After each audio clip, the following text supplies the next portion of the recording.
Yahweh Bahashem, Yahweh Shai. All praises. Welcome to the opening of the Feast of Tabernacles. All praises. We're so happy that you can join us today. As you can see, we're out in nature. We're out in the open. All praises. We got off to a bit of a late start. You know, everyone was getting everything situated and getting themselves organized and getting themselves ready.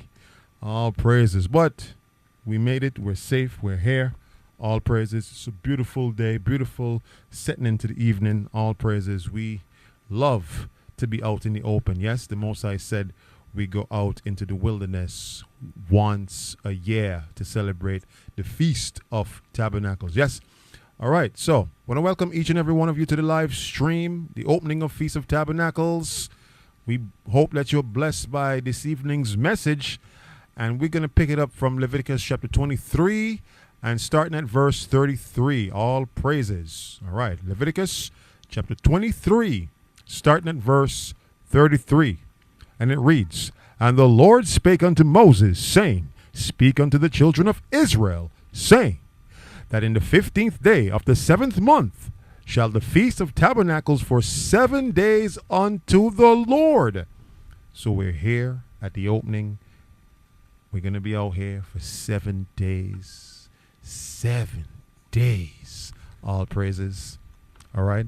This is a commandment. Christ said none of the laws are done away with. So you should be absolutely keeping the Feast of Tabernacles. And guess what? The best part about it is in the kingdom, we will be celebrating the Feast of Tabernacles as well. Let's read on. Verse 35. "On the first day shall be a holy convocation. You shall do no servile work therein." So we're having a holy convocation right now. It's a holy gathering. That's why we are here. We're gathered together, united to keep the Most High's feast day. Verse 36. 7 days shall you offer an offering made by fire unto the Lord. On the 8th day shall be a holy convocation unto you. So you see that? So the first day is a convocation, and on the last day is a convocation, or the 8th day. All right, so that you have an opening convocation and then a closing convocation. All right, good. Let's read on. So it says you're going to offer an offering made by fire. And as you know, Christ is our what? Our sacrifice, our atonement.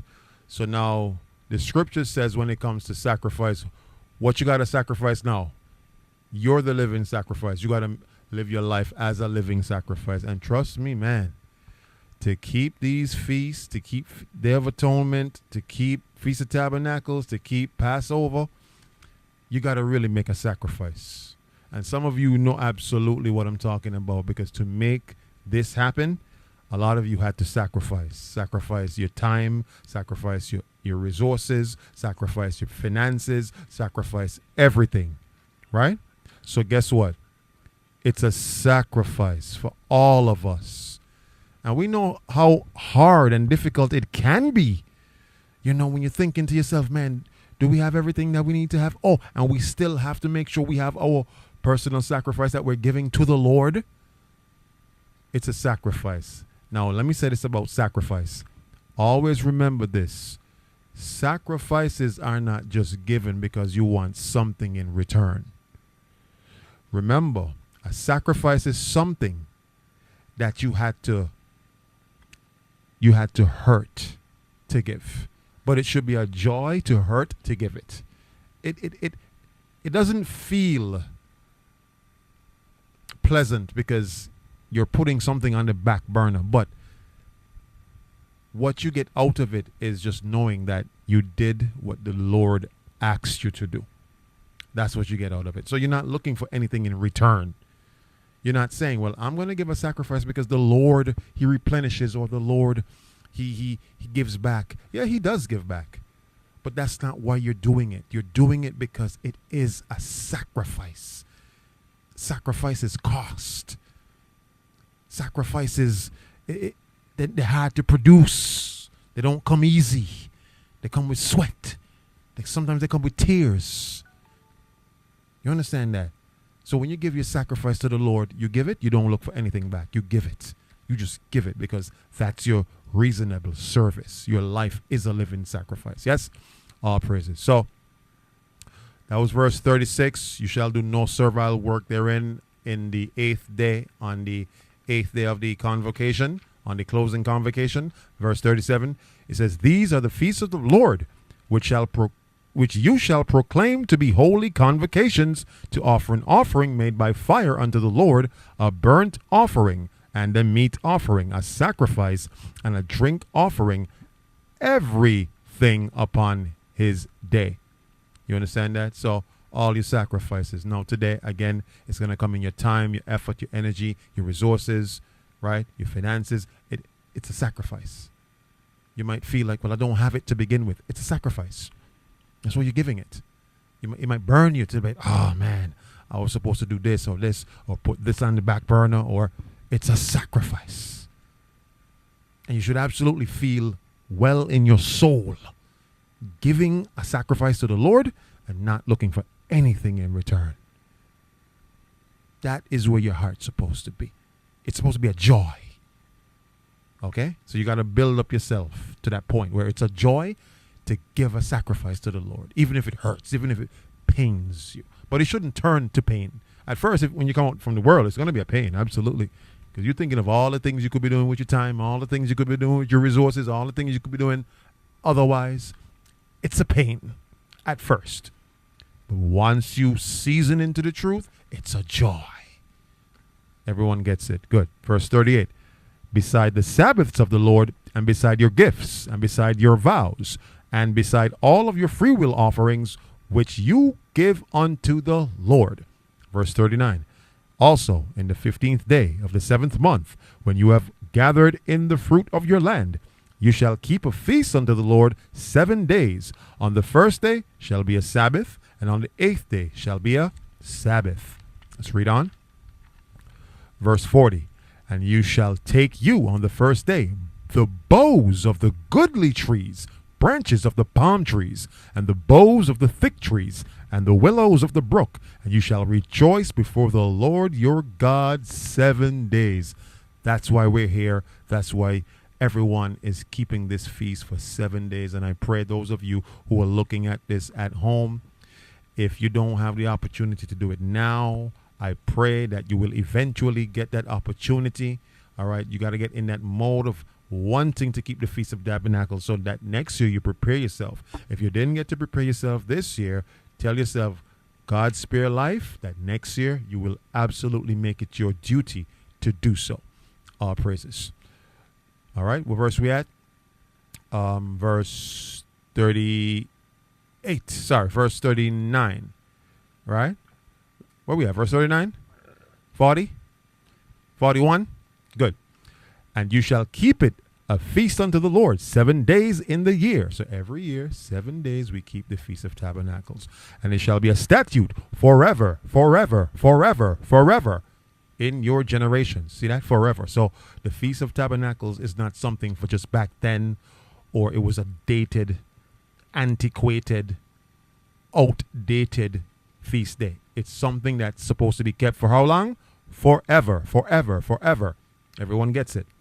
In your generations, you shall celebrate it in the 7th month. So in the 7th Hebrew month right now. You understand that?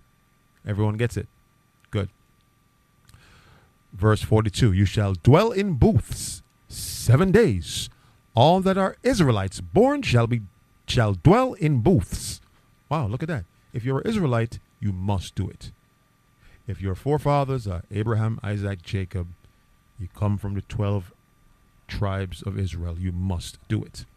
Verse 43. That your generations may know that I made the children of Israel to dwell in booths and brought them out of the land of Egypt. I am the Lord your God. So it's a remembrance. When your forefathers left out of Egypt, right? God has to bring back the remembrance. Okay? When he brought them out of Egypt, and he took them where? Where did they go after they left Egypt? Into the wilderness.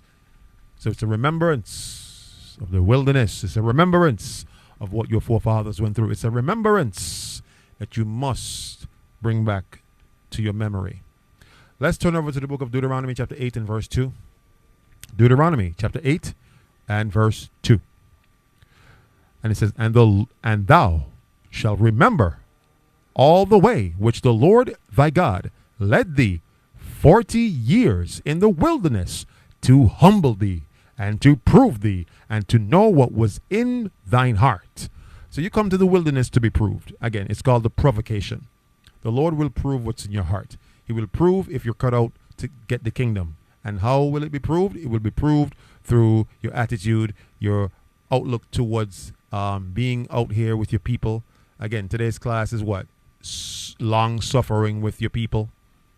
Right? When you're in the wilderness with your people, you're going to have to rely on each other. You're going to have to rely on unity. You're going to have to rely on working together, coming up with solutions together. Right? Not taking out your anger on each other. Because things will happen. But always remember this, Israel. Be solution oriented. Things will happen when you're out in the wilderness. Things will go wrong. Plans will go left. Things will go south.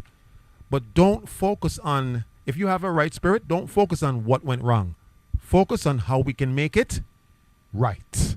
How we can find the solution. So always ask yourself this question when you're out in the wilderness with your brothers. What can we do to find a solution? What is the solution? Or let us find a solution. Those should be your words.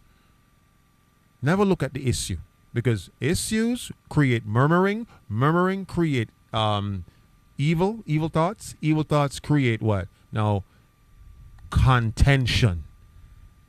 And when you have contention in the wilderness, contention with your people, you're not going to survive the wilderness. Remember, we're going back into the wilderness a second time. And the Lord said, some of you are not going to make it out of the wilderness if you don't fix your spirit, if you don't get off those spirits off of you. So be that brother, be that sister who, when problems arise, and they will arise, things will go wrong. Something might happen with the food. Something might spill. Something might throw away. Ants might go in something. Gas might finish, or someone forgot to bring something, and then now everyone is upset. Everyone is angry. Everyone is like, oh no, let's fight. Let's tear each other apart. That's not the answer. The answer is, what's the solution? Can we find a solution? Because remember, it says the Lord brought you there 40 years in the wilderness, your forefathers, to prove you, to find out what was in your heart, to see whether you would keep his commandments or not. You know, sometimes, and I guess the sisters could familiarize with this, sometimes we tend to boil down the commandments just to external, what you could see on the outside. But he says he brought you to the wilderness to prove what was in your heart, to see if you would keep the commandments or not. But most of these commandments that he would prove have to do with what? Is it the external? What is it? The internal. There you go. Because a lot of people tend to forget that having hatred thoughts towards someone, or having a grudge towards someone. How many of you know to hold a grudge in your heart against a brother or a sister, it is a sin? Oh, we don't tend to think about that. It's a sin to hold a grudge. It is against the law to hold a grudge. That's Leviticus 19 and verse 17. Do not grudge. Do not hold a grudge. Okay, so if you don't hold a grudge, it means you have to do what? Iron out your differences. All right? So he proved to see if you would keep the commandments or not. Verse 3. And he humbled thee and suffered these to hunger and fed thee with manna, which thou knewest not. Neither did thy fathers know, that he might make thee know that man doth not live by bread only. And you know Christ quoted that, man shall not live by bread alone. Good. But by every word that proceedeth out of the mouth of the Lord doth man live. Every word. So what's going to help you in the wilderness is understanding you need every word that the Most High spoke for you to survive in the wilderness. It means you're going to have the love of a brother, the love of a sister, to unite and come together as one when you're out there. Things will go wrong, yes. Things will go left. Things will go south. But if you have the love of a brother and the love of a sister, you can mitigate any issue that happens as a people. So I'm teaching my people Okay? My beloved children. Okay? Children of the Lord. Because I know some of us, we very grown. But all of us, we are children of the Lord. Yes? So, to my children of the Lord, it's not so difficult as you may think it is to get along with your people in the wilderness. You have to have a very open mind and a mind that wants to be solution oriented. Again, be solution oriented.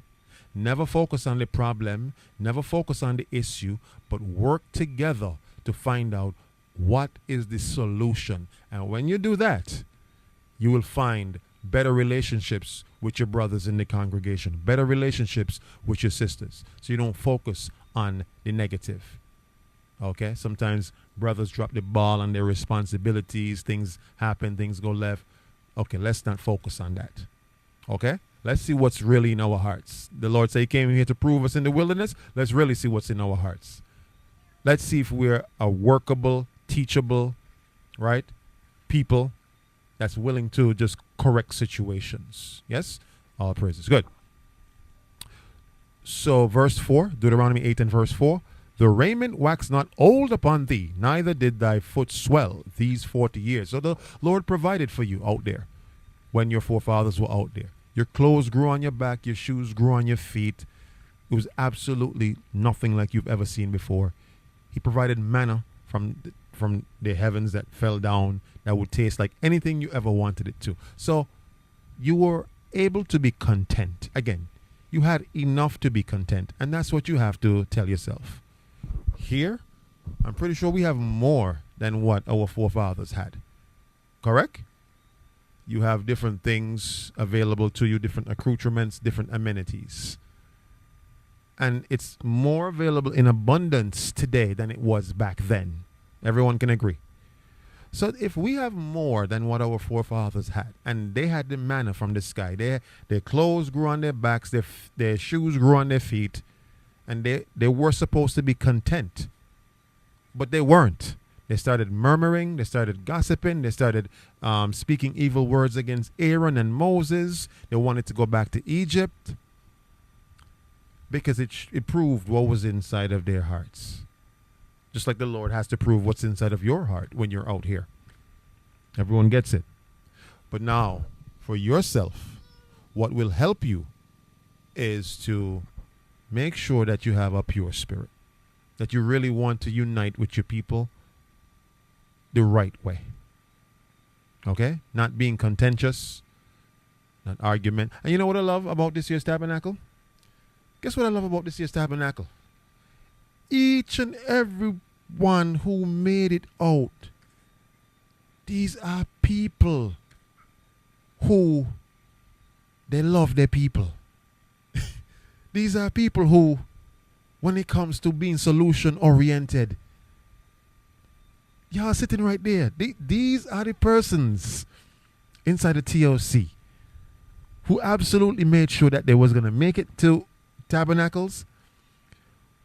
But I'm looking at the faces right now. I can see them. These are persons who are very solution oriented. Their spirit is in the right place. Right? And it warms my heart to know that among the brethren, we have brothers among us that if a problem comes up, it is almost like there was no problem to begin with. I'll give you a short example. We was looking for the grounds that where we can keep the tabernacles, right? There was a place that we selected. It got rained away. It got washed away, right?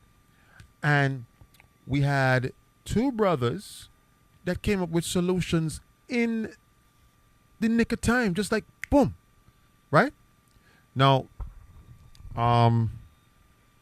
the information that I received was absolutely amazing, and it was beautiful. And, you know, Colonel, I got to give you your props because the solution that you came up with was just absolutely amazing. It's just that we didn't have the resources to actually get it done. And the quick thinking of the brothers that we have here. Yesterday, I said to myself, man, we got the right brothers. We got the right brothers. You understand? So, had we had those resources, right, that Colonel had mentioned that needed to be just take a little a different option, we would have definitely had that other place. But it just so happened that what you see here now is what we were able to secure, because now the Lord had to step in because we didn't have other resources available. So he just made sure we had another option. But the point that I'm trying to make is we had brothers that was making calls, sending reports, making it happen. I never heard anyone say yesterday, it can't be done. Each one of the brothers that I spoke to said, Cap, this is the option that we have for a solution. As a matter of fact, one of the brothers said to me, Cap, by hook or by crook, it doesn't matter. We're having this feast come hell or high water. It's happening. And those are the kind of brothers you need among you. And these are the kind of brothers that we have.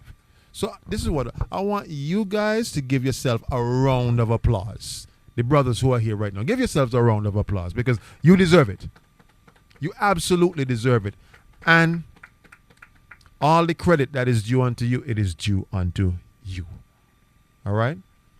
Because not once I ever heard someone between the last 2 days say, well, Cap, it can't be done. All of the brothers said it can be done. And that is what amazed me about the brotherhood that we have. It's long suffering with your people. That's what it's about. Get into it. Get with your people. When you could long suffer with your people and be solution oriented with your people, then you can help the rest of the world. If we can't help each other here, how can you help anyone out there? There must be a tight brotherhood, a tight sisterhood. All right? So, of course, we got, like any organization, you got to tighten up where you see loose screws and whatnot, of course. But I must commend the brothers and the sisters. I must. Very solution-oriented bunch that we have. And that is what's going to take you through the wilderness. Yes, that is what's going to take you through the wilderness. Having that outlook, having that mentality, having that spirit. That is what you need. So brothers and sisters, that spirit that y'all have, keep on having that. To the brothers and the sisters who maybe you don't have that kind of, maybe you're kind of negative and like you're wondering, will it be done? Will it happen? Will it change your mentality? Because as you could see, if you look around, who would have thought? Who would have thought that the Lord wouldn't have blessed us in such a way? You must have faith and you must believe and you must be solution oriented. Your faith must match with your works. Faith and works together. Yes? All praises. Let's go to the book of Psalms chapter 1. Sorry, let's track it back a bit. Let's track it back. Okay, let's track it back. Deuteronomy 8 and verse 5. It says, Thou shalt also consider in thine heart that as a man chasteneth his son, so the Lord thy God chasteneth thee. So understand this. Coming to the wilderness, you're going to get a little correction. You're going to get a little rebuke. But it's for good purposes. If you're a teachable person, then you wouldn't take chastening and rebuke in the wrong way. Okay? So cling to chastening, cling to rebuke. If the Lord got to correct us, we accept that correction. Always remember what you learned in class yesterday. No matter what comes, what happens, right? Always say what? Blessed be the name of Yahweh. Always remember that. Blessed be the name of Yahweh. All right? And you know what? I'm just going to make that my new mantra. Anything that happens in life, blessed be the name of Yahweh. Anything that happens. Okay? The Lord is going to try you. Remember that. All right. Good. Verse 6. Therefore, thou shalt keep the commandments of the Lord thy God to walk in all his ways and to fear him. So, you come here to learn the fear of the Lord. You come here to get corrected of the Lord. You come here to get chastened of the Lord and to get rebuked right? To get proven what's in your heart. And if something is wrong that's in your heart that shouldn't be there, it's going to be corrected. But you have to be teachable. Don't be like, oh no, I'm not accepting that correction. I'm not accepting that rebuke. That's why you came to the wilderness. It's called the provocation because you're being proved. But in being proved, it's not just about being proved. Like, aha, this is what's in your heart. It's also about when it's shown what's in your heart, it's time for you to change what's in your heart. Everyone understand? That's what the provocation is also about. To not only illuminate and to show what's in your heart, but to also acknowledge it and to make a change of it. Yes? Psalms 133 and verse 1. Psalms 133 and verse 1. It says, behold, how good and how pleasant it is for brethren to dwell together in unity. And it's absolutely amazing. Working together with like-minded brothers. Working together with like-minded sisters. Working together with the people that makes it easy when problems arise. Those are the kind of people that I like to work with. When a problem arises, they let me say, there's one brother in particular, I don't want to call his name, right? I think y'all already know who he is. But, when he calls me and he say, Cap, this is the issue, but however, Cap, this is the options for the solutions that we have. So he doesn't focus on the issues. He focuses on what's the solution. Everyone gets it. Those are the kind of brothers I love. I absolutely love working with those kind of brothers. Very solution oriented. All right? And for most of you, the bunch of you who are here, that's how you are. You are very solution oriented. All right? Good. So it is good and it is pleasant for brothers to dwell together in unity. So have a unity spirit when you're out here. All right? Getting things done, working together. If something was forgotten, find out, okay, how could we replenish or mitigate that? How can we navigate around that? All right? Something happened that wasn't supposed to happen. Okay, what's the solution? Always find what's the solution. All right? Focus your energy there. John chapter 13, verse 35. Again, John chapter 13, verse 35. John chapter 13, verse 35. I got to spread this on, boy. These things out here.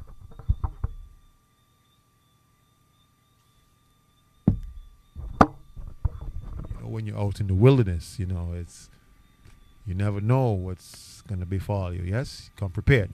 John 13 verse 35, it says, by this shall all men know that you are my disciples if you love one another, or if you have love one to another. So if you really want people to come into this truth, they must see on display how the brothers really love one another, how the sisters really love one another, how y'all work together, how y'all are solution oriented together, how y'all just fit and match and make it work. The world must see that for them to want to come into the truth. Everyone gets it. Good. What verse we at?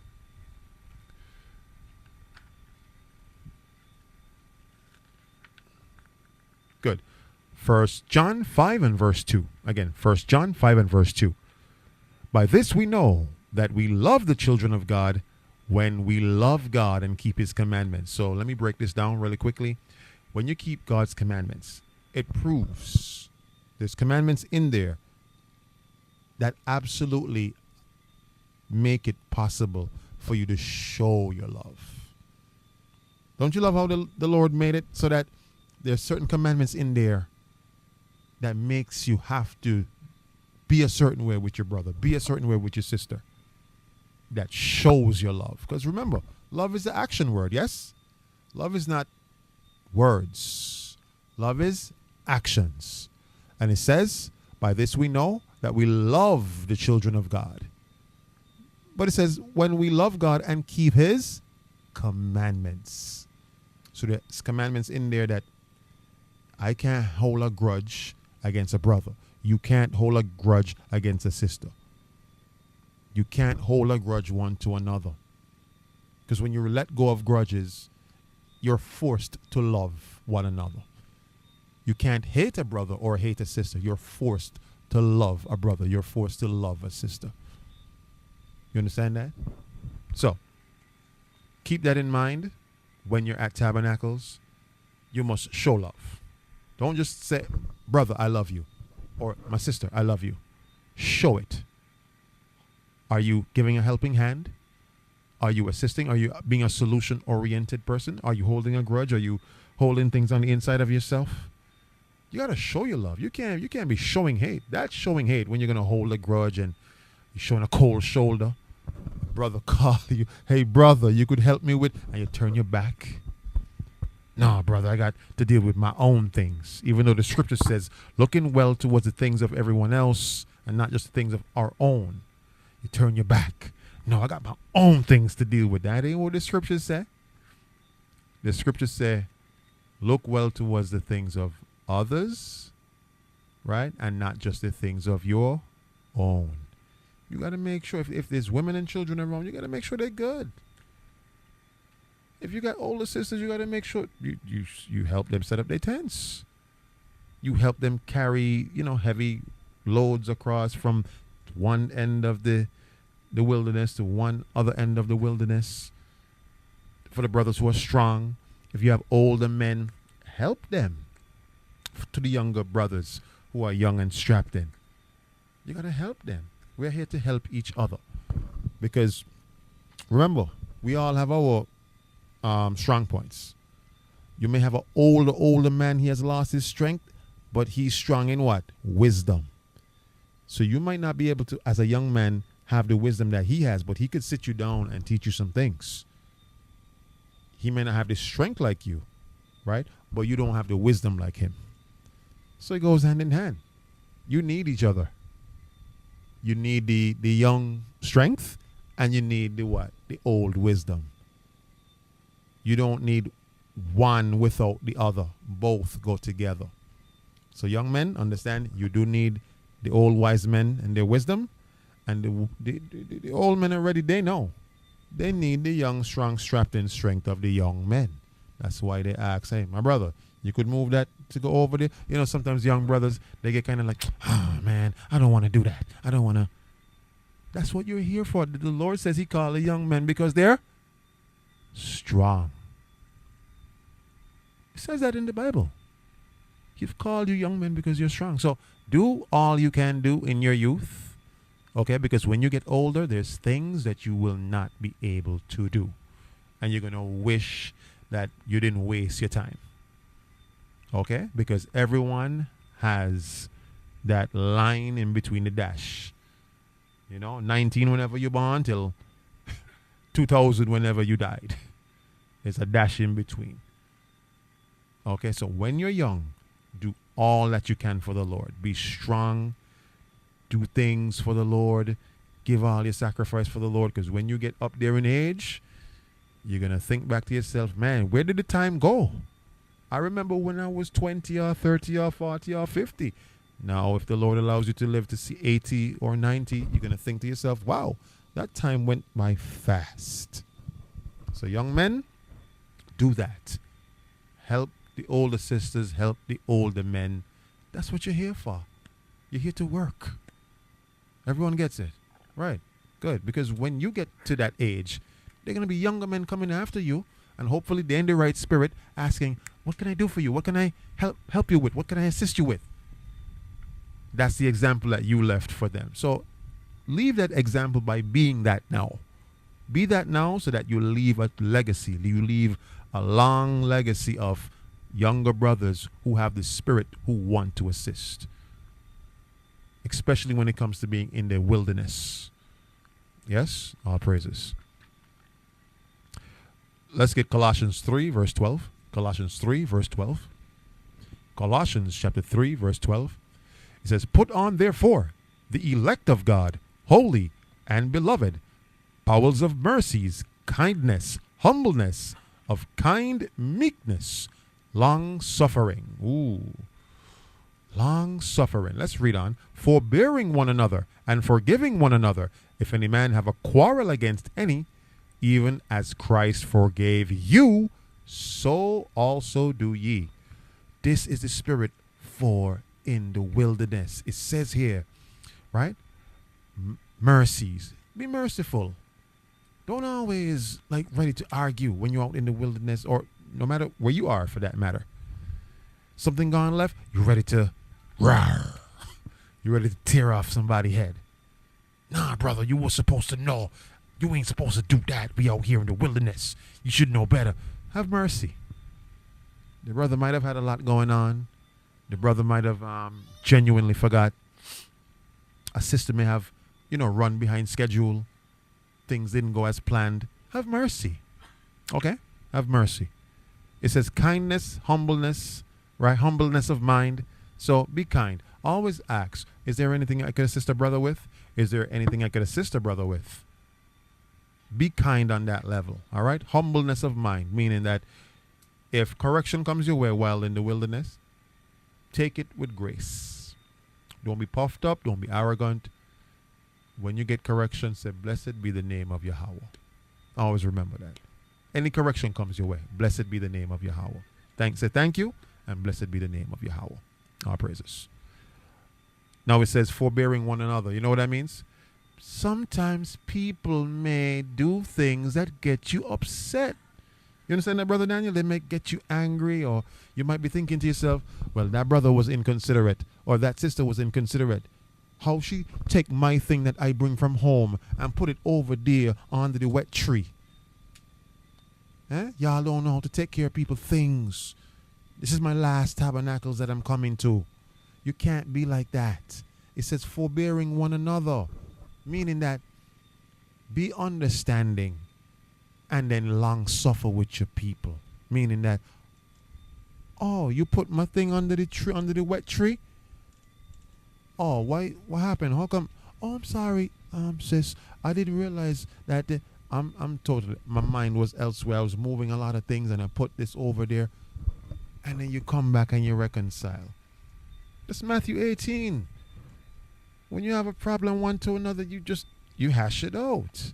You've learned these principles, but they come into effect when they're put to the test when you're out in places like you're out in the open. Everyone gets it. Everyone gets it. But you got to remember it. Forbear one another. It won't be easy if you have a very rigid spirit. It won't be easy if you have a very cantankerous, very contentious spirit. It won't be easy, but you have to do it. All right? Pause for a moment. Breathe. For those persons who their fuse lit in like 2 seconds, they get angry very easily. They get frustrated very easily. People get them fed up very easily. Pause. Just take in some fresh air. Breathe for a moment. Take a deep breath. And then start speaking. Or you may need to just take a little 5-minute walk. All right, enjoy the scenery, come back, and then revisit the conversation. But don't go off on one another in the wilderness. Yes, don't go off on one another. Forbear one another, meaning that there's some things you're going to have to just kind of suck it up and tell yourself, okay, the person didn't mean it. They didn't mean it, forget about it. Everyone gets it? Good. So forbear one another. If any man have a quarrel against any, it says, even as Christ forgave you, so do you. Remember, Christ forgave you for all those things that you did when you was in the world. So why shouldn't you do the same for a brother, even at a feast day? That's even worse. Like at a feast day, you should be even more willing to want to forgive. Because you're not out here just for the joy. Yes, we come out here to celebrate the joy of what our forefathers, the remembrance of coming out of Egypt. Yes, we're here to celebrate that. But you also got to remember the flip side of the coin. Christ so forgave you.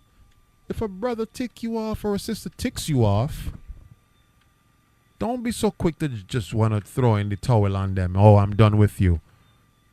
This is the last time. You did it last year at Tabernacles, and I told myself that once I came to this Tabernacles and you did it again, I'm done with you. Don't be like that. Because if you're going to be like that, then the Lord should be done with you too. If you're going to say, I'm going to be done with my brothers, done with my sisters, then the Lord should absolutely take that stance with you as well. Don't have that stance. Forgive one another. Brother, I forgive you. I know you didn't mean it. Sister, I forgive you. I know you didn't mean it. It's as simple as that. It doesn't kill you to say, I forgive you.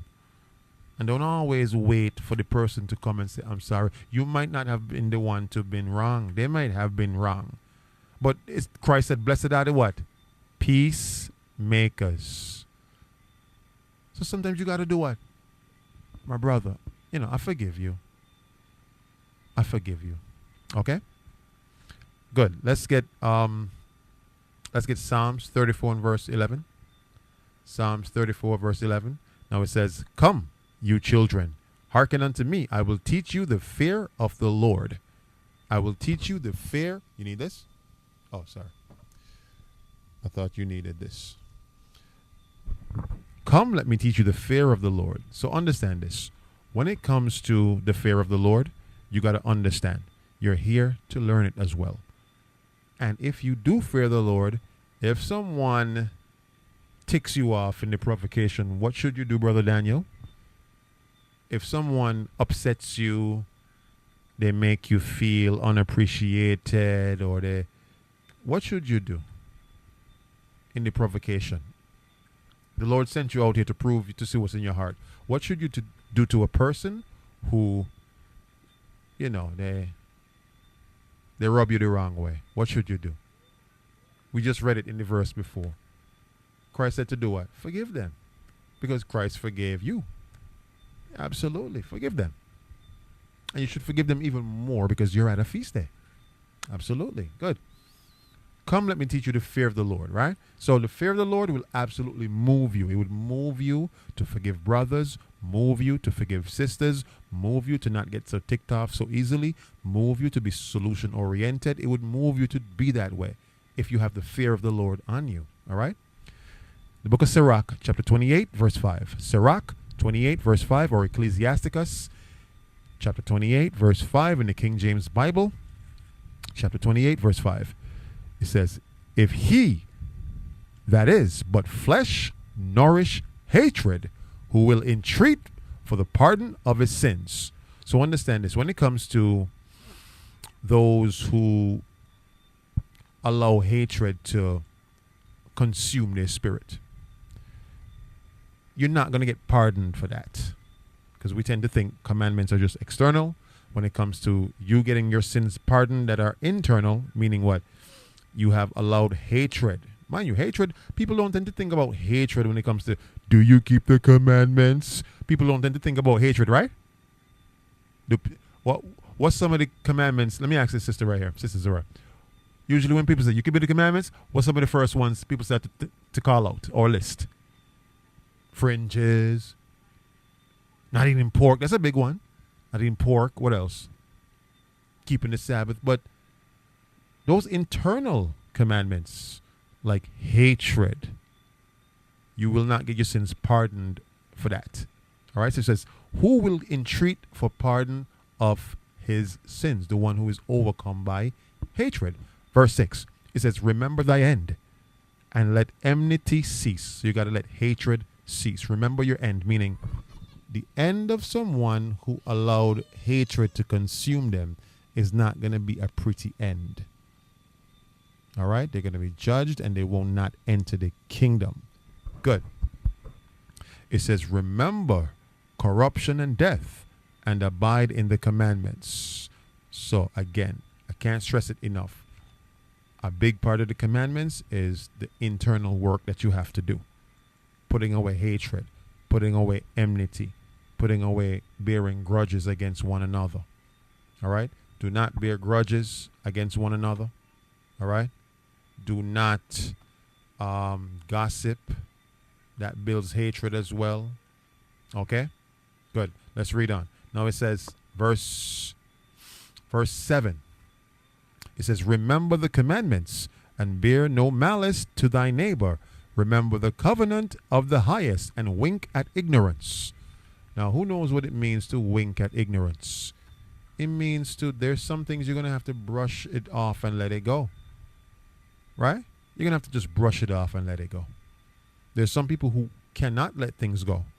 The slightest thing that's said or implied about them, they're ready to rip the person's head off. Who the person think they're talking to? They think I playing any games with them. Listen, you don't know who you're playing with. They're ready to fight.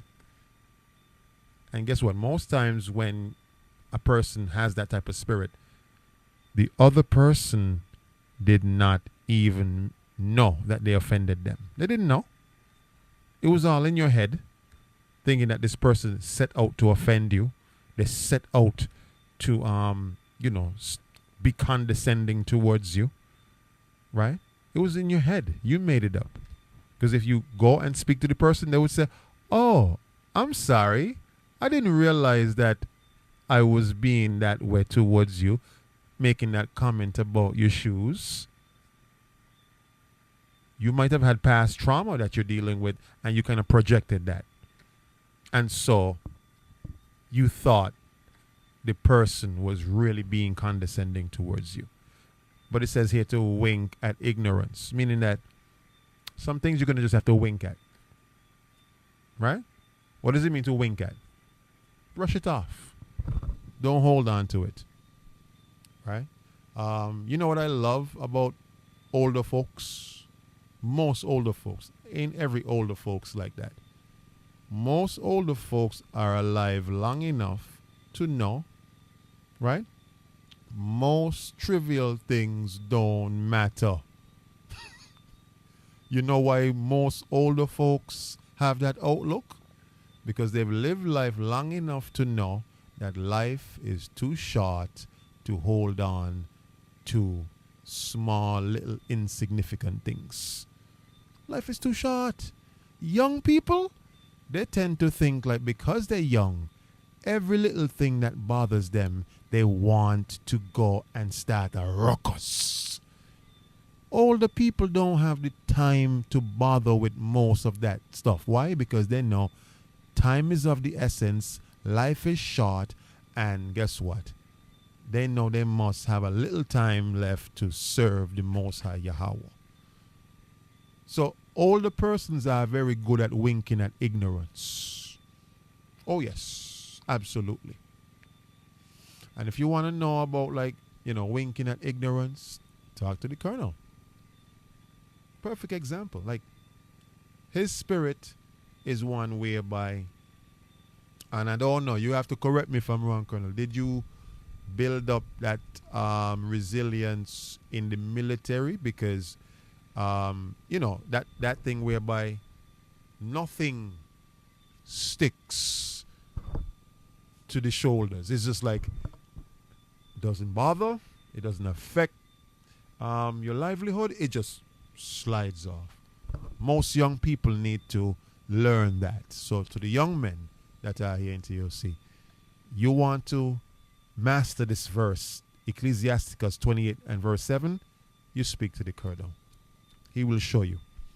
Let's read it again. It says, remember the commandments and bear no malice to thy neighbor. Remember the covenant of the highest and wink at ignorance. Wink at it. You thought someone said something that was going like targeting you or attacking you or coming at you? Ask yourself this question. Let's say they did. Is it affecting your livelihood? No. Does it affect your life in any way? No. Does it affect your family? No. So why are you getting riled up about it for? Sometimes the person could just be speaking out of ignorance. They don't even know. Nothing they say affect you. So why are you getting riled up? Now you're getting heart palpitations. Now you're getting high blood pressure. Israel, listen, don't let anyone give you high blood pressure, because when they go home and they're sleeping nice, you home stressing out yourself. Don't do it. Wink at ignorance. And you must learn that in the provocation here when you're being proved at the tabernacles. Don't murmur under your breath and, oh, this going wrong and that going wrong and everything going wrong and everything going left. And just wink at ignorance. All right? Let's move on. Verse 9. It says, a sinful man disquieteth friends and maketh debate among them that be at peace. People coming in your ears. They come and say, Brother Daniel, could you believe they ain't got no coals here for the barbecue? Could you believe? That is incompetence. Who was responsible for it? Oh, well, I think it was this brother XYZ. Well, it seemed like brother XYZ, he's sleeping. Because now, when you have that type of spirit going to the ears of another to rile up, to rile up, to rile up, the Lord say he hates that thing. Don't be a person, right, that because you're feeling a certain way about how things are going, now you want to get everyone's spirit riled up. Don't do it. It's evil. It's a very evil thing. It says, a sinful man disquieteth friends. This brother and this brother was good, but now you're going to the brother, brother, you mean to tell me no cooking gas there? Well, who was in charge of the cooking gas? Well, it has to be that brother there. He either sleeping or he's on Mars or he's on another planet. Now you're speaking bad about the brother to a brother that is beloved. The brother loves the brother. Now you're speaking bad about the brother. Don't do that. Okay? You might be disgruntled about certain things, but if you're disgruntled about certain things, there's a way to express your disgruntledness. You go and you just hash it out the right way. Okay? But remember what I said earlier. Instead of focus on being disgruntled, be what? What should you be instead of being disgruntled? Okay, you're not sure, Brother Daniel. Tell him what you should be, Colonel. Instead of focusing on being disgruntled about something didn't happen or it went left, what should you be? Let it slide. And then be solution oriented. 2 Samuel.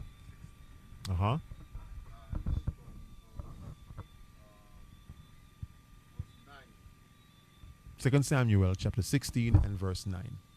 All right. Okay, so I'll read it for everyone. It's just one verse? If you want to just do one verse, Uh-huh. you could look at verse 10. 2 Samuel chapter 2 Samuel 16 and verse 9. Okay, good. 2 Samuel chapter 16. Good. And we'll start from verse 9. All right. Now it says, verse 9. Then said Abishai, the son of Zeruiah, unto the king, why should this dead dog curse my lord the king? Let me go over, I pray thee, and take off his head. And the king said, what have I to do with you, you sons of Zeruiah? So let him curse, because the Lord had said unto him, curse David. Who shall then say, wherefore hast thou done so? Read on. Or You know how David did to this right, thing. right, Benjamin was cussing David, correct. and they wanted the king to kill him. They wanted the king to kill him. And he says, what business do I have with that? The Lord. There you go. Absolutely. So the young brothers have to learn this. Learn it. Okay? Learn it, implement it. Okay? Learn to wink at ignorance. Learn to let things slide off your back. What's it saying? What's it saying, Sister Janet? You might know it better than me. When things come your way, let's say like water on a duck back. Yes. Verse 12. Let's look at verse 12, right? Verse 12 reads, it says, it may be that the Lord will look on mine affliction, right? And that the Lord will requite me good for his cursing this day. You understand? So this is what we're talking about right here. Perfect example. You understand? So brothers, in the provocation, right, you're going to really have to learn how to deal with things in a wise way, clever way. All right? You come here to be proven. All praises. Things, let me put it this way. You come here for things to go left. Things will not go right. Trust me. From the time we parked up here earlier today, trust me. If Cap didn't cut off his hair the other day, I would have done pull them out. I receive a phone call, right, saying to me that the one very thing that I was trying to prevent from happening, they call me and tell me, well, Captain, it happened. And I said, oh boy, now I got to go and deal with the ramifications of that. Yes? But again, things will go. So I told myself, I was on my way back to the campgrounds, and I told myself, I said, you know what, Cap? No matter what happens, things will go wrong. You come to the wilderness for things to go wrong. Remain always in a very, calm, open-minded, very solution-oriented. And this is what everyone should tell themselves. Take a deep breath when you feel like things are not going your way. Just breathe in the fresh air. Count to 3 and ask yourself, okay, what are the options? What are the solutions? What's the way around it? And you'll start to see answers coming your way. The Lord will start to show you things. All praises. All right? All praises. Thank you, Colonel, for that great example. All praises. Let's move on. Good. Proverbs 6 and verse 16 says, these 6 things the Lord hates. Yea, 7 are an abomination to him. Verse 17, a proud look, a lying tongue, and hands that shed innocent blood, as a heart devises wickedness, wicked imaginations, feet that be swift in running to mischief, a false witness that speaketh lies, and he that soweth discord among brethren. Ooh. So the Lord said he hates that thing. Don't go and sow discord among your brothers or among your sisters. All right? Don't go to one sister and be like, oh, sister, let me come tell you about da-da-da-da-da-da. And you out here supposed to be keeping the Feast of Tabernacles. Now you're whispering, now you're murmuring. Don't do it. Brothers, same thing. Don't do it. Work together. Problems come, be solution oriented. Learn how to long suffer with your people. And hey, people may upset you. Brush it off. It says wink at ignorance. Brush it off. Person didn't mean that. Everyone comes here to celebrate the feast and to be proven. They come here for the same reason as you. But things will go left sometimes. But the Lord wants to see how you will deal with it. He will send the answer when you deal with it the right way. Good. What verse we at? Okay. We're moving on. 1 Corinthians 10 and verse 10. It says, neither murmur you, as some of them also murmured and were destroyed of the destroyer. Who remembers what Paul is quoting about? Paul is quoting about your forefathers who were in the wilderness, who murmured, who said, Moses, take us back to Egypt. Moses, take us back where we were eating slop and grime and, well, they didn't put it like that, but believe it or not, they used to give them the refuse back in Egypt. But here what they said, well, we were eating melons and leeks and we were eating, all these cherries and berries there. Take us back there. Even though they were eating like ground refuse, whatever the garbage refuse, right? They wanted to go back. So they murmured. They murmured against Aaron. They murmured against Moses. All right. But it says, neither murmur you, as some of them also murmured and were destroyed of the destroyer. So if you find yourself chatting or murmuring or just get yourself and be like, okay, self, I'm not supposed to be doing that. That spirit that's trying to come on me right now, I won't allow it. I'm not going to murmur. I'm not going to be ungrateful to the Most High. If I'm feeling disgruntled, what should you say? Blessed be the name of Yahweh. Absolutely. Good. Let's read on. Philippians chapter 2, verse 14. It says, do all things without murmurings and disputings. You know what a dispute is? Y'all going back and forth. Y'all arguing. Right? Y'all having this debate. Who's right and who's wrong. Who forgot the ice or who forgot the gas or who forgot the coals or y'all going back and forth. Right? I can't find my thing that I brought here. Somebody took it up. Somebody gone with it. Me ain't leaving here. Nobody leaving here till I get my thing. Come, let's lock the gate. Nobody leaving here till I get my thing. Israelites bad, Israelites would do that. Israelites would lock the gate and say, listen, nobody leaving here till I get my thing. But it says, do all things without disputing. There's a way to do it. You can ask a question. Did anyone see my thing? I had it over here. Don't start to think evil thoughts in your mind.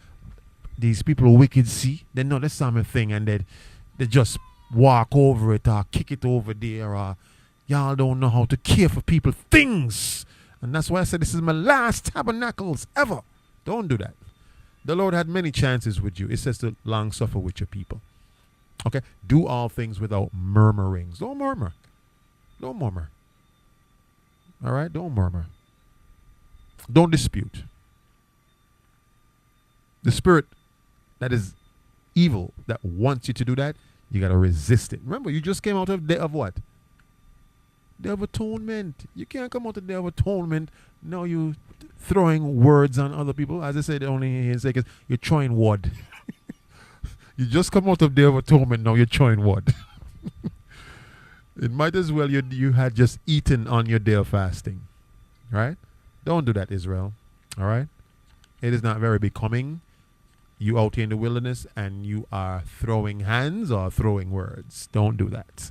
The Lord will not be pleased. Philippians 2 and verse 15. Philippians 2 verse 15. It says that you may be blameless and harmless, the sons of God, without rebuke, in the midst of a crooked and perverse nation, among whom you shine as lights in the world. So be blameless. Make sure that you do things without murmurings, disputings. You wink at ignorance. You're being blameless. Right? You're being solution oriented. You're being blameless before the Lord. You weren't the one that wanted to go into the contention. You be blameless. That's how other persons who are not in the truth realize, wait, there's something different about this sister right here. Even though everything is not the way she would like it to be, I notice she still has a great spirit. This is making me want to learn some more about this truth thing that she's been talking about. All right, so it says, be blameless before the world, before this crooked and perverse nation. But it says, among whom you shine as lights in the world. So shine. Shine all throughout the 7 days. Shine. Shine like you never shone before. Shine. Surprise yourself. If at home you used to be very problems oriented, be very solutions oriented when you're out there. Shine. Shine bright. I want to see everyone shining. I want to hear everyone say, when a problem occurs, what's the solution? Let's find a solution. Oh, yeah. Let's find a solution. Let's find a solution. 4 amazing words. Let's find a solution. Blessed be the name of Yahweh. Let's go to Numbers 11 and verse 1. Numbers 11, verse 1. And when the people complained, it displeased the Lord. And the Lord heard it. And his anger was kindled. And the fire of the Lord burnt among them, and consumed them that were in the uttermost parts of the camp. Wow. So make no mistake about it. When you complain and when you murmur, it displeases the Lord. He gets angry. He gets angry. He gets angry. When you murmur and you be problems oriented, he's angry. The Lord doesn't like that. It ignites his anger. It ignites his fire. And our forefathers got burnt because of it. All right? So don't do that. All right? It says they got consumed in the uttermost parts of the camp. Verse 2. And the people cried unto Moses, and when Moses prayed unto the Lord, the fire was quenched. Now look at that. Moses had to long suffer with his people who were being what? Rebellious, murmuring. Now Moses could have said, to hell with these people. They're being very argumentative, very dispute oriented, right? They're being just murmuring, speaking evil words against us. But Moses himself had to long suffer with his people. And he had to realize, okay, they're spiritually immature. I'm still going to pray to the Lord. Imagine this, Brother Daniel. You're over the camp, and all of the nasty words come your way because of whatever's going wrong in the camp and whatever disgruntledness that's happening. And all of the bad words come your way.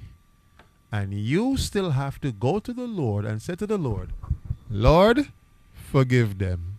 Lord, they ain't mean it. Lord, they're just a little upset right now, in order for the Lord to stop burning them with the fire. So leaders too, we got to long suffer with our people too. But what I understand, what the captain understands, is that everyone is a work in progress. And you cannot allow one little outburst from someone make you now want to say, well, this person is now excommunicated or they're not. No. Mm-mm. I would still go to the Lord and pray for your spiritual maturity. That is my job. All right? I'm not going to say to you, oh, because you're acting this way, you're acting out, that means it's time for you to go. No, I would never do that. We work with you. We work with you because when you're young, you think as a young person, and when you get older, you put away childish things. So sometimes you have to grow into that process. And I understand that, and that is why we would have patience with persons. I would be long-suffering with my people because I love my people. No matter how cantankerous or how, they get on and they get on, right? I'm long-suffering with my people because I love my people. I have what we learned about yesterday, the care of all the churches in my bosom. Why do I have the care of all the because of what the Lord took me through. The moment I came into the truth to now, he brought me into the truth in the fire. So I have the care of all the churches. All right? I weep for my people on that level. All right? So leaders, too, have to long suffer with their people. All right? And tell yourself, if the Lord got to long suffer with us, because think about it this way. How many times where you messed up and you got to know, face the east and say, Lord, forgive. I know I said I wasn't going to do it again. I know I said I wouldn't murmur or talk again or just get on like that again. But I did it again. Lord, forgive me. I had the wrong spirit on me. If you know that you had to face the east umpteen times and the Lord is long-suffering with you, well, be long-suffering with your people too. Sometimes you may have to forgive 70 times 7. Okay? Don't just quick to throw in the towel on your people. Love your people enough to forgive them 70 times 7. Israel stiff-necked. Come on, guys. Israel hard-headed. You got to have a little grace and mercy with your fellow Israelites. They're hard-headed. They're stiff-necked. All the things that the Lord said about us. We are those people. Learn to have a little grace with your people. Learn to, be a little easygoing with your people. I didn't say be a walkover or a pushover and let people have their way with you. I'm not saying that. Don't hear what Cap is not saying. I'm not saying that. I'm not saying let people take advantage of you or take you for a fool or play you for the fool. I'm not saying any of that. I'm saying when someone genuinely makes a mistake and they come to you and say, brother, forgive me for that. Really forgive them. Really forgive them and start over with them. Don't be like, you, Sister Zariah, you got one more time. And then I'm done with you. Wash me, hands on you, spit you out. Boom. That's our people, our people like that. They say, I spit you out. Boom. Wash me, hands on you, clean. Nothing more to do with you. That is our people. But also, we must be an entreating people to love our people despite our flaws, despite our mistakes, despite our errors. You got to love your people through those flaws, yes? Because God loves you through your flaws, each and every one of your flaws, yes? And it feels absolutely amazing when you truly love your people. All right, let's move on. We had Philippians 2:15, right? All praises. Good. So Moses, he prayed to the Lord, and the Lord quenched the fire. That was Numbers 11 and verse 2. Luke 23 verse 32. Luke 23 verse 32. And it says, and there were also 2 other malefactors from the top. Verse 32. And there were also 2 other malefactors led with him to be put to death. So Christ, while he was getting ready to get put to death, right? There were 2 others there with him also, right? It says 2 other malefactors, right, led with him to be put to death. Watch this, verse 33. And when they were come into the place which is called Calvary, there they crucified him, and the malefactors, one on the right hand and the other on the left. Then said Yahushua the Christ, Father, forgive them, for they know not what they do. And they parted his raiment and cast lots. So even Christ, who suffered on the cross at the hands of people who were supposed to be the ones to die instead, he took on the punishment of the sinners. And he still turned around and said, Father, forgive them, because they do not understand or know what they do. Imagine that. So Christ was long suffering with his people. He was the ultimate example of people who betrayed him, people who innocently killed him, right? He was the ultimate example. And if Christ can be long suffering with his people, if Moses can be long suffering with his people, you know, Israel, how stiff-necked we are, if they can be long suffering with their people, you can absolutely be long suffering with your people. 100%. You can do it. Learn to unify. Learn to be solutions oriented. Learn to work together. Learn to brush things off. Understand life is too short to complain about little things. Tell yourself this. If something will not matter in the next 6 months, why are you running up your blood pressure about it now? It's not. If you're not even going to remember it in the next 2 months, 3 months, 4 months, brush it off. It doesn't make any sense getting worked up, bursting your blood capillaries in your eyes and in your veins, and bursting your blood vessels and running up your blood pressure. Your diastolic and your systolic is over the roof because you're working yourself up for no reason. Because if someone asks you in 6 months, what were you so angry about 6 months ago? You say, boy, I can't really remember, you know. I was at Tabernacles and something happened and somebody probably moved one of my items over there. I don't remember what. All I remember, I was very angry. It doesn't equate into you getting that angry over nothing. It's over nothing. All right? Remember, things can be replaced. No, but they must learn to value people. Yes, but you must also be forgiving as well. And everyone be solutions oriented. If somebody lost something, offer, say, okay, well, maybe me and somebody else, we could come together and replace. If it's lost, we can help you to replace it. What's the solution? Let's find the solution. But you know, some people would make it hard for you, right? No, man, why don't you buy back nothing? I want me thing that I want the thing I brought here. Don't buy back nothing for me. Some people, yes, are difficult. I understand. But you still have to love them anyway. All right? So, Brother Daniel, that will happen sometimes if something is missing and you're trying to help the person genuinely. And you say, okay, let me help you to replace it. And when I come up in your face and say, listen, I don't want you to replace it. I want my thing that I brought here. And if I don't get it, nobody leave until I get my thing. There's some people like that. But Israel, don't be like that. Things happen, things go missing, things, you know, you lose things. It happens. You're out in the open. Anything is liable to happen. But be solutions oriented. Christ long suffered with his people. Moses long suffered with the most stiff-necked people you could think of. Think of some of the things that they said about Moses, and he still turned around and said, Father, forgive them. Father, don't kill them. All right? Think of it that way. You have to be the same way with your people. Okay, good.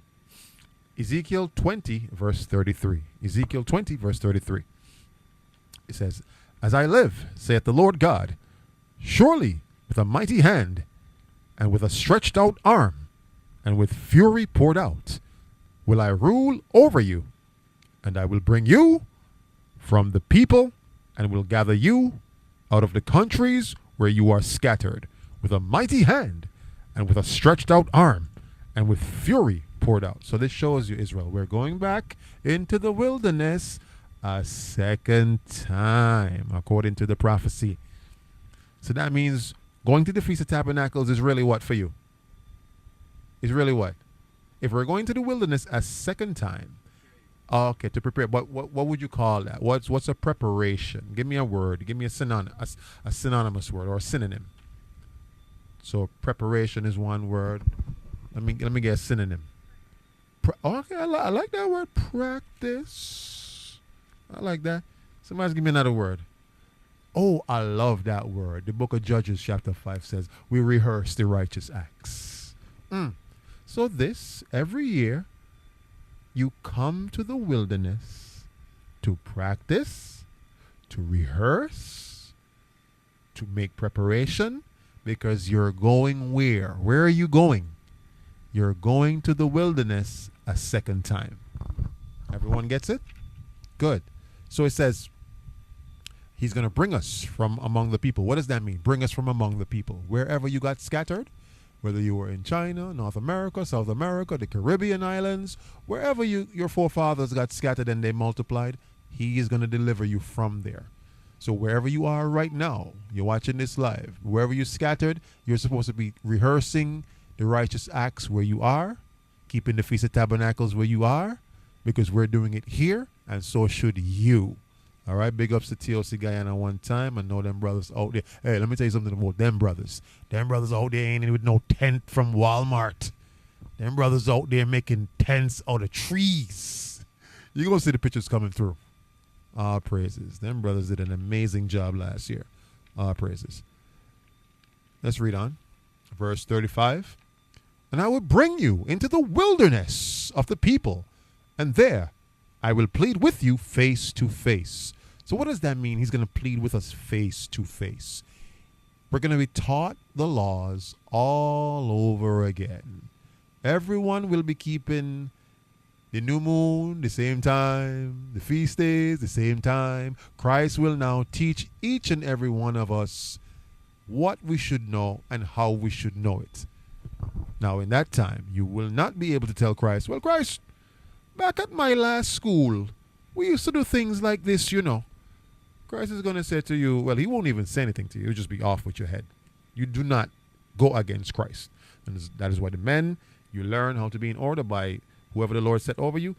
You rehearse the righteous acts, because don't think you're going to get into the wilderness and then all of a sudden, I will be fully obedient to Christ, when you never knew how to be obedient to the men over you before. It doesn't work that way. You learn, right, how to do so with who the Lord sets over you. I think for Moses, they were like, well, Moses, we hate you. We're not going to listen to you. We don't like how you and Aaron be bringing out this word and these breakdowns. We don't like it. But we will wait on Yahushua. Well, they're going to wait long, because Yahushua came how many years after? Almost 800 years after. You understand? So it says, what verse we at? Verse 35, verse 36. Like I pleaded with your fathers in the wilderness of the land of Egypt, so will I plead with you, saith the Lord God. So he's going to plead with us the same way our forefathers was pled with through Moses. What did Moses and Aaron do? They taught them the truth. Moses received it where? On Mount Sinai. Came down, taught it to Aaron. Aaron taught it to the other priests. They taught it to Israel. They learned the truth. But the problem was, when Moses was teaching them the truth and the breakdowns, what went wrong? Who could tell me? They didn't what? They didn't. Some didn't. Begins with a B. They didn't believe. They questioned Moses and his authenticity and his authority. And they questioned whether or not Moses actually knew what he was talking about, even though he received it right from the Lord. Well, Moses, how are we sure you wasn't up on that Mount Sinai smoking weed? How are we so sure you wasn't just receiving these wild visions? We don't know. Right?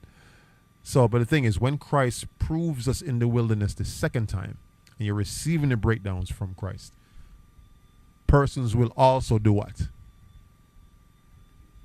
Unbelief by doing what? Telling Christ what? There you go. That's not what what was taught in the school that we came from. And that person will not make it out of the wilderness. Absolutely not. All right, let's read on. Good.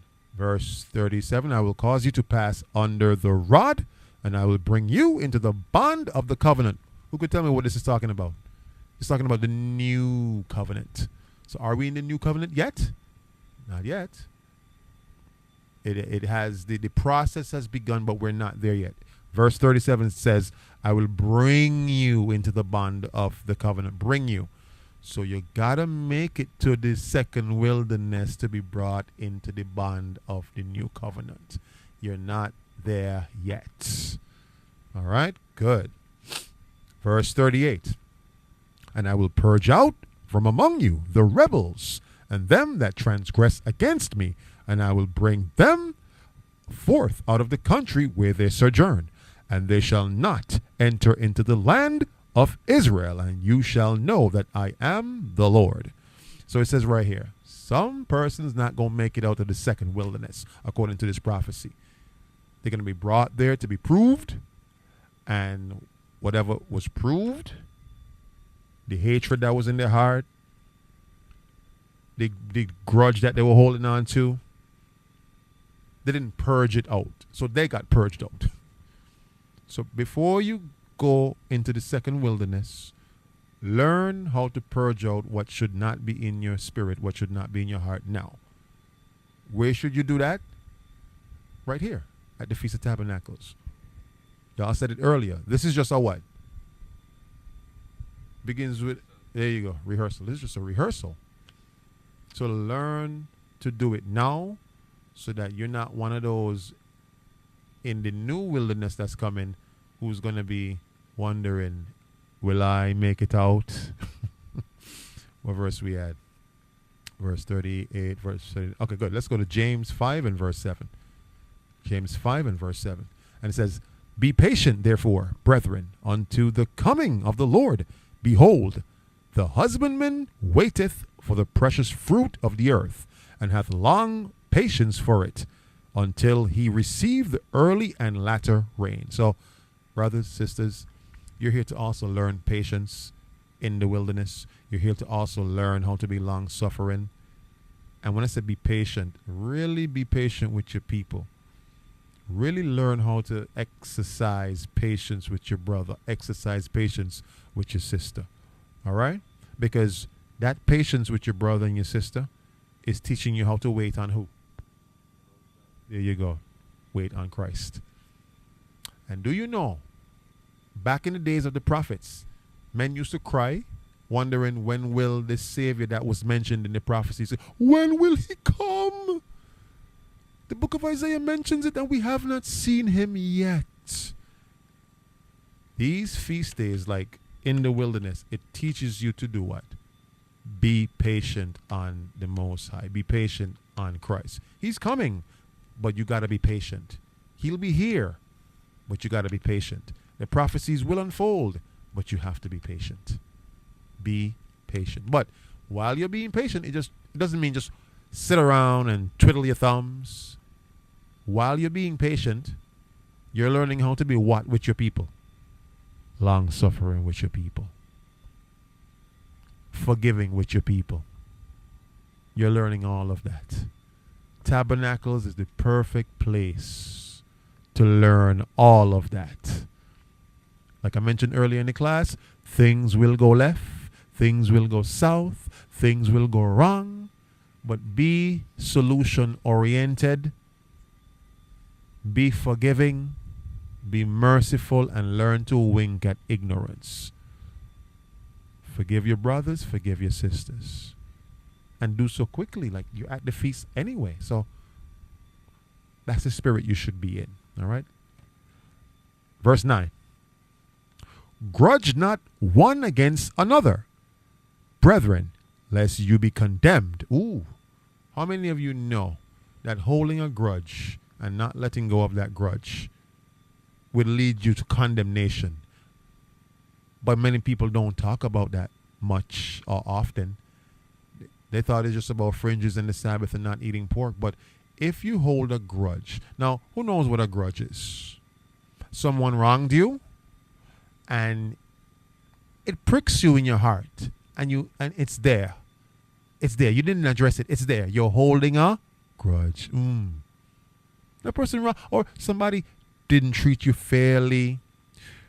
They didn't appreciate you in the way you thought that they should. You're holding a. No, the other person don't know that you're holding a grudge. Don't hold grudges. Be mature. Have conversations.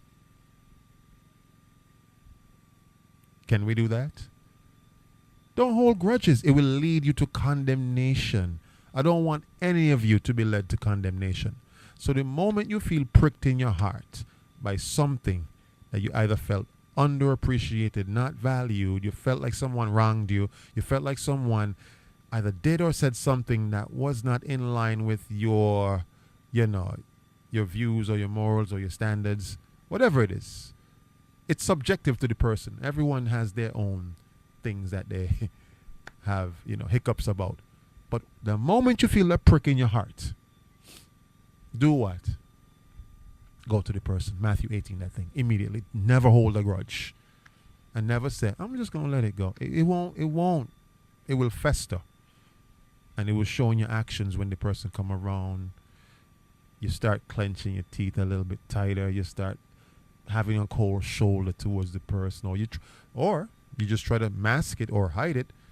And that's even worse. You're holding a grudge, but you're masking it or hiding it.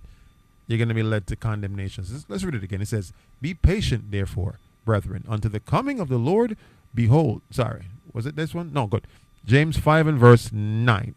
Grudge not against another, brethren, lest you be condemned. Behold, the judge standeth before the door. Meaning that if you hold a grudge and you didn't forgive this person, the ultimate judge, he stands at the door. Who is the ultimate judge?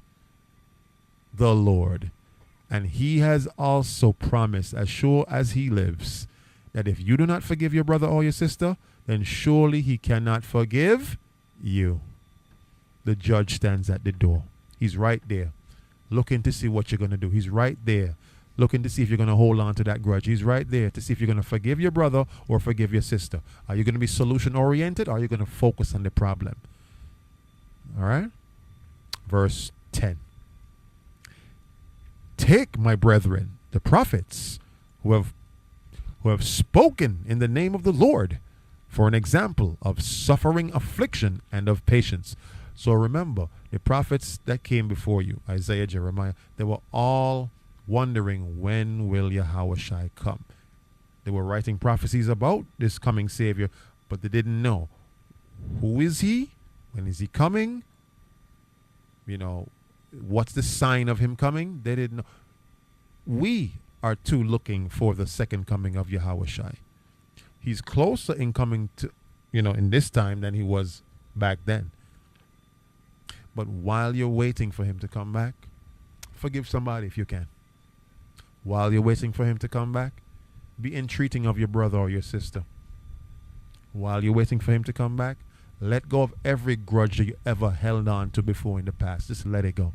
While you're waiting for him to come back, treat your brother and your sister with the utmost dignity and respect that you would expect to reciprocate from each other while you're waiting on him coming back. It teaches you to wait on the Lord. Everyone gets it. Good. That's the patience when you suffer affliction. Verse 11. Behold, we count them happy which endure. You have heard of the patience of Job. How many of you heard of the patience of Job? How many of you know what Job suffered and he went through? Oh, yeah, it wasn't easy. So to have the patience of Job, you must be someone who you're very accepting of what the Lord distributes in your life. Remember what you learned in the class yesterday, class? Anything that happens, what do you say? Blessed be the name of Yahweh. God, all praises. All right, good. Verse 12. Let's do the last verse. All right, the patience of Job. and have seen the end of the Lord, that the Lord is very pitiful and of tender mercy. So I know oftentimes we read about the Lord's judgment and that he's a terrible God, meaning that terrible in terms of the level of his judgment. It mentions that in the book of Psalms. He's the king of terrors. But also on the flip side, he's very pitiful and he's very merciful. So that means you should absolutely be mimicking after his tender mercies. All right? Be pitiful with each other. Not pity each other, but be pitiful, as in you understand. Be very understanding that persons are still babes. Don't expect them to be, operating at a level of full spiritual maturity. So you have to do what? Give some leeway, give some mercy, give some grace. Don't be like, I'm done with you after this thing here. I'm done. Have some grace. And I'm so glad that the Lord is pitiful and of tender mercy, because he would have been done with some of us long time ago. Long time. Be the same way, Israel. All right? Your brother upset you. Be entreating, be merciful, be understanding. Sisters, the same thing. We know sisters could be very personal when it comes to, personal artifacts and different things that, I brought from home and different things. Be very merciful with it. Give each other grace. All right? Give each other grace. Even if the person has been in the truth 5 months, 5 years, 5 weeks, give the same grace. All right? Give the same grace. All right, Revelation 14, verse 12. Revelation 14, verse 12. Here is the patience of the saints. Here are they that keep the commandments of God and the faith of Yahushai. So it says, here is the patience. Right? Here's what the saints are waiting for. Here are they that keep the commandments of God. So, saints, the patience that you're going to have is twofold. The patience that you're supposed to be exhibiting right now is with each other. That's your patience. Because when you exhibit patience with one another, that's a commandment. When you keep the commandments, that's love. It says, hereby we do know that we love him when we keep the commandments. So when you exhibit patience with one another, you're showing God that you love him. All right? That's the ultimate display of love, by how you treat one another. So brothers, sisters, we've come to the end of the opening convocation class. Be very mindful of how you treat each other. Be gracious with each other. Have grace with one another. All right? Don't be quick to just throw in the towel on somebody. Don't be quick to want to argue or have a disputation with somebody. Ask yourself these 4 questions. Or tell yourself these 4 things. Let's find a solution. Those 4 words. Let's find a solution. All right? And if you do that, I guarantee you that your stay at Tabernacles will be absolutely amazing. Because remember, the children of Israel back then, the Most High gave them everything they could ever want. Manna that tasted like whatever they wanted. Clothes that grew on their back. Shoes that grew on their feet. Right? Provided for them in the wilderness. Everything that they could ever want. You have more than they have back then. It can be absolutely an amazing experience if you have the right spirit. All right? So shake off any funky spirit. All right? We just had Day of Atonement. Shake off any funky spirit. Have an amazing Feast of Tabernacles, Israel. Have an amazing time with each other, building, learning with one another. All right? Working with one another. Being productive with one another. Finding solutions with one another. That is what I love to see. And if mistakes happen, find a solution. All right? Focus on being solution-oriented. All praises. So with that, we're going to close out, Israel. Enjoy the feast. We have the feast coming up right now. To those of you at home, all right, I pray that your Feast of Tabernacles opening is blessed. All right. Thank you for joining us on today's live stream. As you can see, it's already nighttime here All praises. But nonetheless, we're about to dine on some food. All right. Long suffer with our people, meaning that we're going to have some fun with our people. We're going to dance. We're going to sing. We come here for joy as well. All right. To remember what our forefathers went through in the wilderness. Yes. So as we remember, as we think back on some great men, let us also remember what the Lord did for us back then and just understand that he will do it for us again. All praises. So with that, Israel, we love you. Stay in the spirit. Remember, this provocation is not so much for the Lord to find out anything about you. He already knows. It's for him to prove to you so that you can see for yourself what's truly on your spirit. So, Israel, it's been real. We're going to check in with you. You're going to see some clips from the feast. You know, we have different excursions, different outings happening all week long. So be sure to check in on our social media pages. We're going to be posting some things here, there, and everywhere. All praises. So with that, Israel, we close out. Most High in Christ bless. Blessed be the name of Yahweh. In the name of Yahweh Shai. All praises. Shalom. All praises. Let's give it up for the Most High, man. All praises. Let's give it up for the Most High. Yahweh. That's right.